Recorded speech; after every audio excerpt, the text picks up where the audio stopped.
అందరికీ నమస్తే. నేను మీ బుల్లెట్ విజయ్, జనసేన.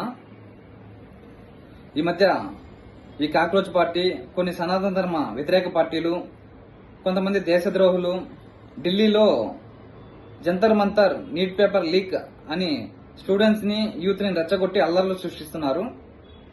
నిజానికి నీట్ పేపర్ లీక్ సమస్య గురించి మాట్లాడాలి అనుకుంటే సనాతన ధర్మం ఎందుకు వచ్చింది, శ్రీరాముడు ఎందుకు వచ్చాడు, సీతాదేవి ఎందుకు వచ్చింది, జై శ్రీరామ్ కాదు జై సంవిధాన్ అనే స్లోగన్స్ ఎందుకు వస్తున్నాయి, పాకిస్తాన్ జెండాలు ఎందుకు ఎగురుతున్నాయి, మహిళల మీద అసభ్యకరంగా ప్రవర్తిస్తున్నారు.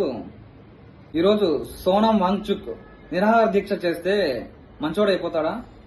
వాడి హిస్టరీ తెలుసా అసలు?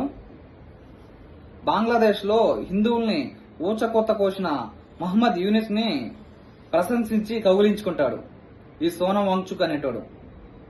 6వ షెడ్యూల్ అమలు చేస్తే లడక్ లో ఉగ్రవాదులు చొరబడి దేశంలో అల్లర్లు సృష్టిస్తారు అని ప్రభుత్వం హెచ్చరించినా లేదు, 6వ షెడ్యూల్ అమలు చేయాలని చెప్పి నిరాహార దీక్ష చేసి అమాయకులైన ప్రజలు ప్రాణాలు కోల్పోయడానికి ముఖ్య కారణం ఈ సోనం వాంగ్చుక్ అనేటోడు. పాకిస్తాన్ కి, బంగ్లాదేశ్ కి, చైనాకి గూఢాచారి, మన దేశ రహస్యాలను డబ్బుకు అమ్ముకునే కుక్క వీడు.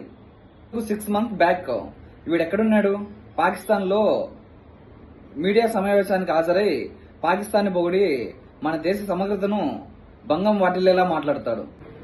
సనాతన ధర్మాన్ని నాశనం చేయాలనుకునే వాళ్లకు, దేశాన్ని విచ్ఛిన్నం చేయాలనుకునే వాళ్లకు నేను ఒకటే చెప్తున్నా, ఒకవేళ మీరు సనాతన ధర్మాన్ని నాశనం చేయగలరు అని మాకు అనిపించిన రోజు ఒక్కొక్క హిందువు ఒక మానవ అనుబాంబులా, ఒక ఛత్రపతి శివాజీలా, ఒక సుభాష్ చంద్రబోస్లా, ఒక శంభాజీలా మారి రోడ్డులో కుక్కను కొట్టుకుంటూ తరిమి కొట్టాల్సి వస్తుంది. ఖబర్దార్, జాగ్రత్త. జై జనసేన, జై పవన్ కళ్యాణ్, జై హింద్.